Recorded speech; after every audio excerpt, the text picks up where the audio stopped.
Orera, good morning. Hujambo, that's where I come from now. That's how are you? So, yeah, I've moved to working for the United Nations in Nairobi.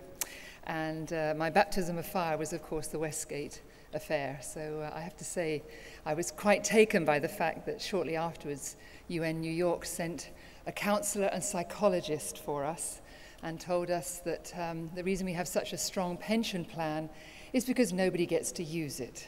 And the average age of surviving the UN is 4 years. So I can just leave that with you. So, so I don't know what kind of organisation I've actually just joined, but anyway, we'll see. Now I'm just going to find my way onto the some slides here, and then we'll see how we go. Here we are. Right. Now hopefully, magically, something should appear. Great, excellent. Well, no, it is a great pleasure to be here. Some of you may know that I actually studied here, and so it's always been a great sort of feeling to come back, and then I was made an honorary fellow, which was an amazing thing as well. But I have to tell you, I had a slight shock when on Thursday morning Sean sent me a letter saying, notice that you haven't registered in the hotel, in the management centre, and I thought, register? Management centre? Oh my God, I completely forgot. So I told Sean that I was going to go and buy tickets straight away. My passion to be in Bangor was so much that I actually had to ask for an emergency leave from the Secretary General to come here. So I'm here with his blessing. And then he asked me, and what are you going to talk about? So I told him, and he says, that's very, very good, very important message. So I come with his blessing, and we can honestly say that we're going to have a global meeting, if not just a European meeting. So that sets the scene for me. I want to try and bridge the gap between very local issues, some European perspectives, and then I'm going to kind of look out across the world to really say again what Lord Davis said, which is that we need to put best practice together. We need to link ideas together. And it's because the world is changing so rapidly. So many different things are going on. I mean, climate change, of course, demography is changing, but also economic uncertainty. And more, the perspective has to be that we must not only cherish and steward our resources very carefully, but we have to understand how those resources are looked upon not only by the local community, but also by everybody else in the world. And the reason I say that is because we really do have, in a sense, to live sustainably. We have to manage those changes. And for many governments, managing change is a kind of scary proposal. But I think for society, managing change is also very difficult. So I think part of what our task ahead of us is not just simply to say, oh, we're managing change and uncertainty, but actually to make it clear that we are in the business of transformation. We're transforming the world today, and we have to create a smooth transition to make that transformation happen. Because if we go through the kind of cliffhangers that we've been going through, both economically and in some cases socially, we will not survive. We will not get that pension plan at the end. So subtly, carefully, politically, we have to really encourage people to join us in a way to say that it's not about sustainability and prosperity. Prosperity is sustainability, and we make that transition so that there's more equity in the world, and that actually in the end we can look forward to a future where we have resources sufficient for all. Now, the picture in Europe, of course, I think is very well known to all of you, but let me just kind of highlight a few things. We know that one of the major drivers that's going to affect our ability to manage ecosystems will be, of course, climate change. Many things are already happening. For example, we can see that there are droughts happening, and the picture here just re-amplifies the idea that within each decade we're going to see more and more both singular one-off droughts in certain areas, but this systemic shift across Europe, which tells us that certainly around the Mediterranean the temperature rise is going to be larger than the European average. We're going to see a decrease in annual precipitation. We're going to have a whole range of biodiversity losses and some gains. But up in the north, for example, where we're seeing tremendous shifts in the biosphere, we're seeing tremendous shifts in the kind of whole physical environment, there also we are going to experience, in some places, strangely, we're going to have semi-droughts because of the way in which rivers are going to be running off throughout the year. And there will be less snowfall, which means that managing the river runoff will be a quite different proposition in the future. So all over Europe, the signals are there, the reality is actually upon us. Now, most European countries have not been sitting twiddling their thumbs, and there's a lot of adaptation happening. And these are just a few cases that I wanted to bring out just to highlight that at the very basis of our kind of knowledge are people who are practitioners, people who are actually experiencing that change and having to deal with it. So I immediately say at the beginning of this talk, when we think about where do we get our knowledge from, it's not just in the academic setting, it's not just in research communities, it is actually in the practitioner's hands in many cases. I mean, although I would like to think that there was a whole government or a whole academic department looking at new grape varieties, there probably isn't, and those are going to be the activities of the wine sector. Similarly, when we're thinking about insect-borne diseases, we're looking not only at the medical profession, but also people who are dealing with pest control and so on. So throughout Europe, we see many, many practices which are emerging in response, sometimes in a very short-term way, to changes that are happening on the ground. The question is, how can we bring that together so that we understand, particularly in Europe, which is a microcosm of what will happen across the world, how do we actually reflect on all that variability, all that change, and lead us through a kind of transitional pathway that means that Europe will still have some coherent sense that ecosystem services are what we're trying to really use to underpin the economic development and social development. And that's part of this, I think, dilemma, part of the complexity. But it is part of what the Council brings, I think, to the public debate. We've got many energy specialists, we've got many engineers, we've got many people who know how to deal with a single issue, almost a silo of knowledge. But what the councils bring, I think, is managing complexity, managing the fact that there are many interlinkages, that there are cascading effects. So when we talk about, for example, urban flooding, and here is the example, I think, which is a very nice one in Copenhagen, where they decided to do something called the cloudburst effect. So rather than just simply focus on putting larger ditches on the sides of the roads and trying to reevaluate where the rainwater was going to go and the runoff, etc., what they did was they did many, many, many small projects everywhere so that everybody was involved in dealing with urban flooding. And similarly, I think when we think about water, we're going to have to completely radically change how we perceive our use of water, not just in the south, not just in places like Cyprus, where in fact there may even be a whole shift from the agricultural production of kiwi fruits, highly water intensive, going back to, say, prickly pears, a plant that's grown there and grown in desert areas, arid areas for hundreds of years. So rethinking agriculture, rethinking the place in the supermarket that you're going to fill if you're an agricultural exporter. And then I like this picture on the right-hand side. I'm not sure I actually want to sit underneath the washing machine when it's running, but anyway, I always just love it as a photograph. So thinking about how we as individuals are going to feed into this management, I think brings home the idea that I'd like to see a sticker on that washing machine which tells me where my water is coming from, which ecosystem is actually helping me flush the toilet every time I use it. And I think urban areas particularly, we have a sense that urban populations are highly exposed to a whole variety of issues, none more so than urban heat, the heat island effect. But of course, along with that comes ground level ozone, air pollution, and so on. So of all the populations that we look at, urban populations are in a way the most stressed.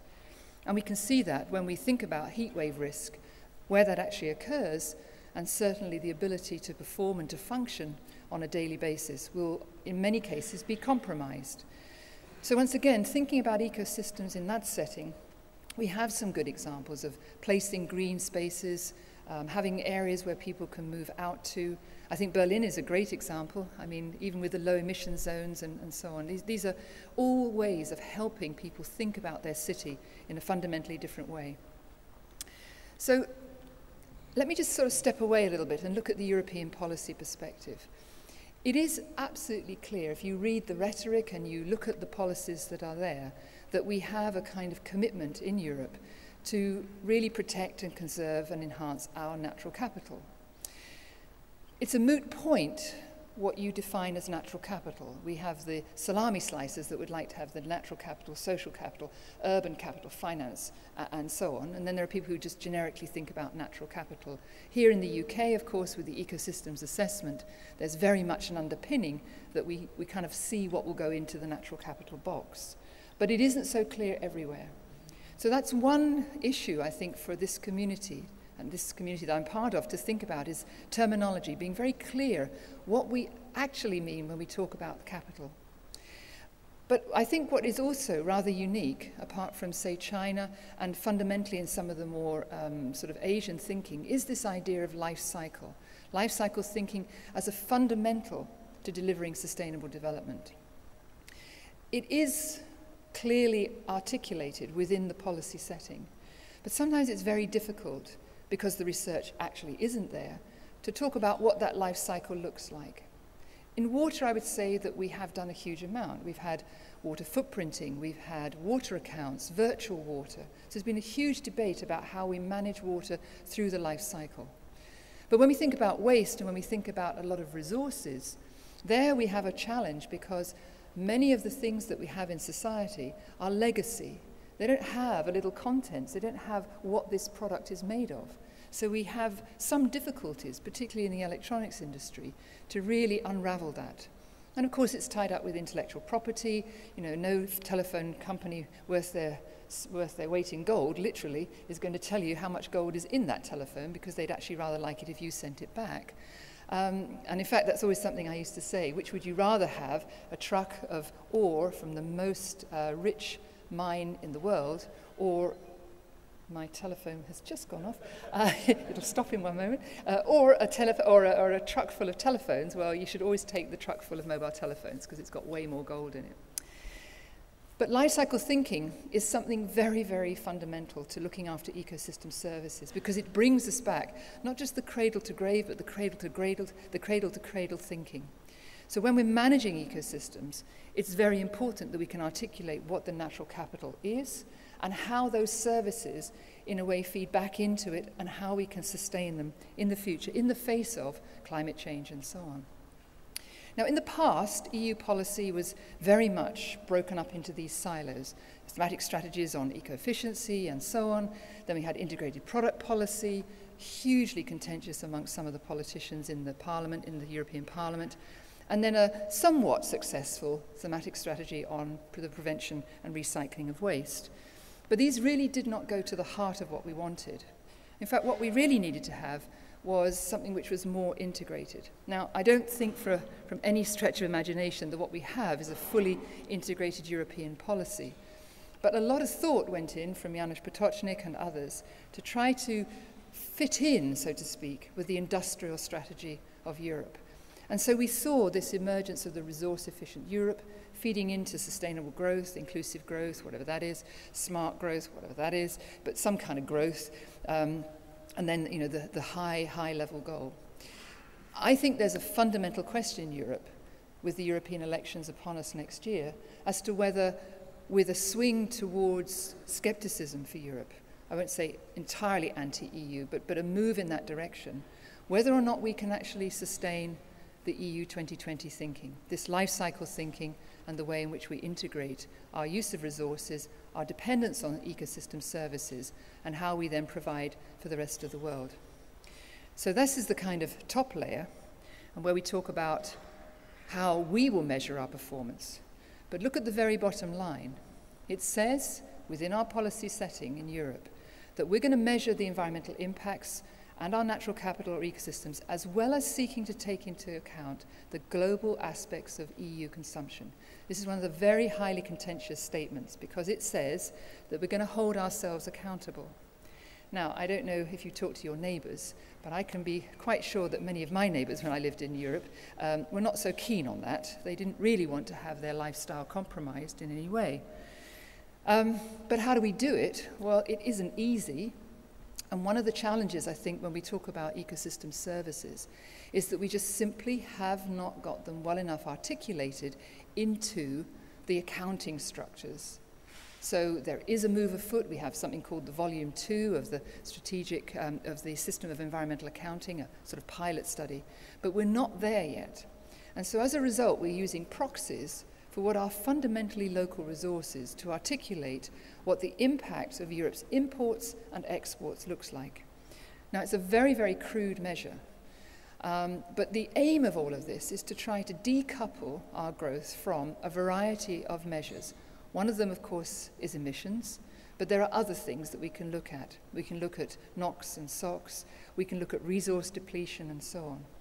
So on the whole, graphs are they're not going too badly wrong. However, you'll notice that the data stop in 2006, and that is because these are data coming from the statistical offices. Tentatively, and rather exploratory, we then began to fill in the numbers on the right-hand side of the graph, and to our, I guess, disappointment, you could see that the decoupling was not going ahead at the same state that it had been, same rate, but also our dependence, particularly through imports, was beginning to grow versus our exports. So in a sense, we have a very, very challenging future ahead of us, that we do not have policies that in a sense match our reality. And if we're going to take this very seriously, how do we create a sustainable future? We're going to have to sort of catch up with our evidence base to really bring this into the policy framework to really see how we're going to do that.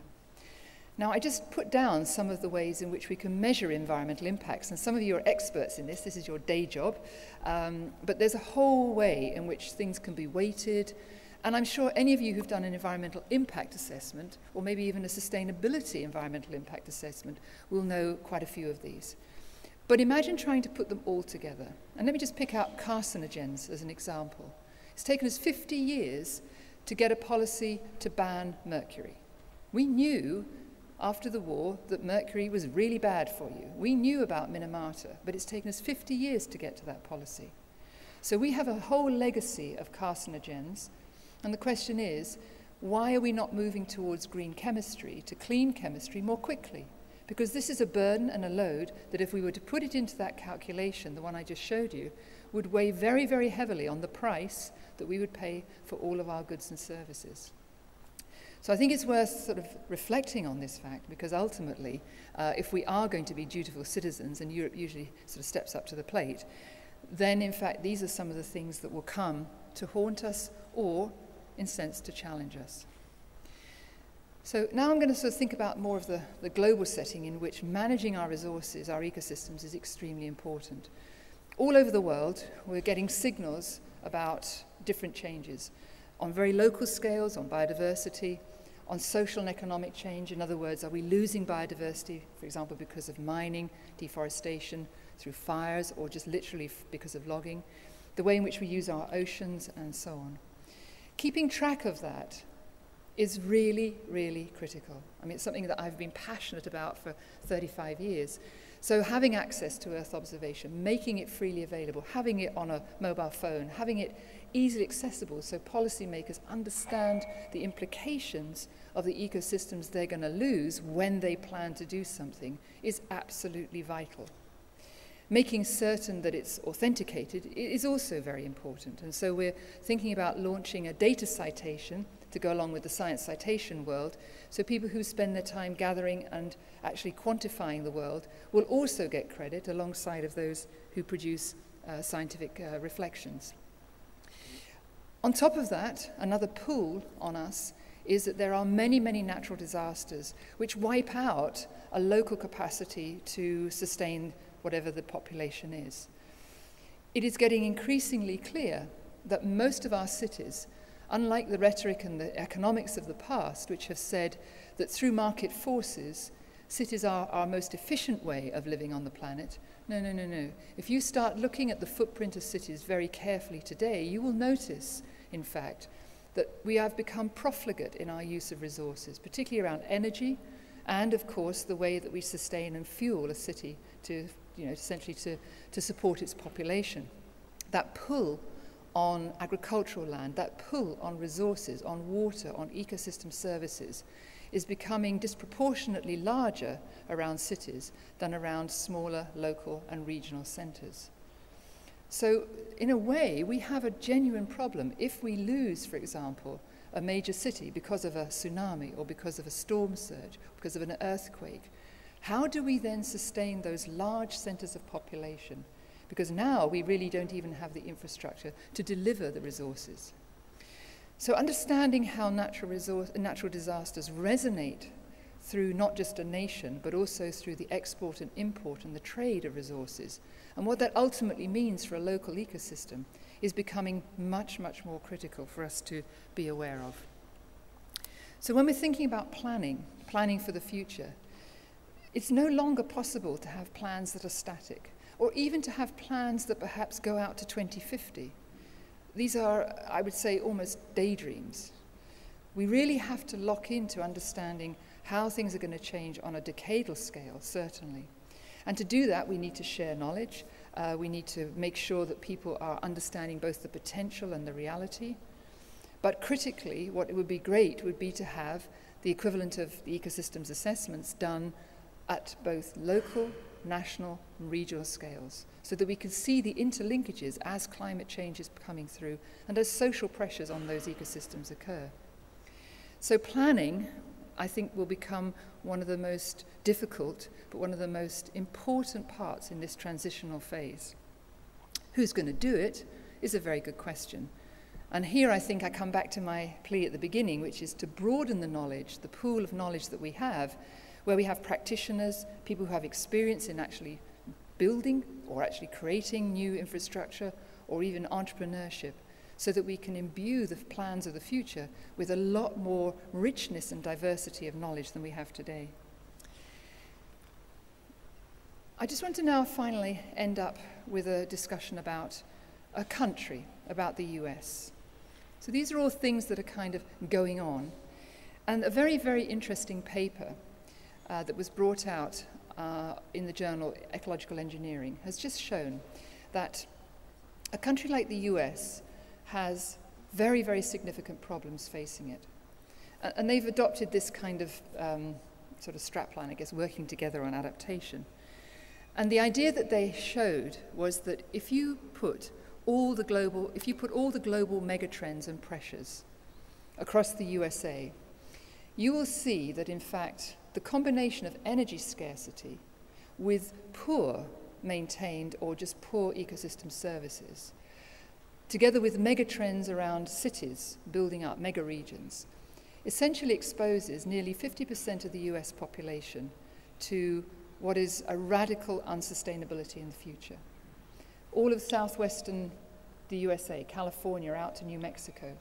Surprisingly, the Northeast, because of concentrations of people in conurbations whose pull on resources extends right across the country and, in fact, across the world.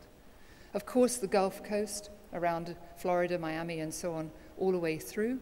And then, surprisingly, some very, very sort of weaker regions up in the north. So when you add that together, the prospects for the USA as a vital part of the world economy is very, very precarious. So forget the budget crisis that we just had with them. That's just a kind of short term in the wind. There is a systemic problem in the USA. So I put that on the table because we aren't going to be in a global trading system that we're in today for much longer. And already we can see that people are not able to afford the infrastructure that was built only 5-10 years ago when it comes to water. So if you talk to the water managers in the Southwest around Los Angeles, on the Colorado River and everything surrounding that, they're simply saying that unless the price of energy, and even energy scarcity, stays where it is, they can't afford the infrastructure that brings potable water into people's homes.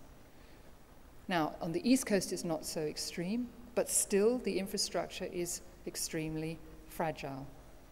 Now, hopefully in Europe we're not going to get to that situation. Hopefully we'll be able to factor in the free resources, so to speak, that ecosystems provide, and that we will not forget that as energy prices are escalating, that by looking after ecosystem services in a life cycle way, we will actually get the benefit that nature gives us, potentially for free. And that's an extremely important point. Unless we make that budgetary argumentation, and unless we provide the evidence about how ecosystem services feed into the economy, I don't feel that we'll be safe, so to speak, with the kind of changes in the politics that we see coming. So I don't want to leave you in a pessimistic mode. I actually think we've made huge progress. Sitting where I am now in Nairobi, it's a very, very different perspective. It's very optimistic, it's very encouraging. I think Africa will be the region to watch. I think it's an incredible place with so many resources and some very, very bright people. So if you're interested in helping, so to speak, make sure that Europe has resources in the future, do whatever you can to ensure that technology and evidence and knowledge gets its way into the developing world, as well as staying here in Europe, because they will be vital partners in the future for us. So it is true, we have to work together on adaptation, but more importantly, we have to work together to adapt to potentially a very, very different world when it comes to managing our ecosystems. Thank you.